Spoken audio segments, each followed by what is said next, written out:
Sa akin, si Manny Pacquiao ang pinaka-paborito ko. Talagang, bilib ako sa puso ni Pacquiao pag lumalaban siya. Hindi umaatras.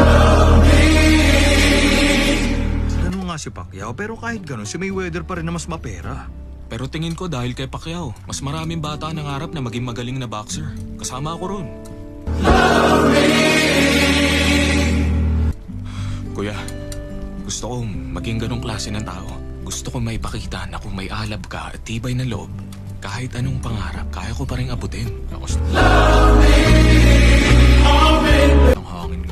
Yun ang puso ng boxer na sinasabi ko. At dapat, yun din ang maipadama natin sa mga taong nanonood sa mga laban natin.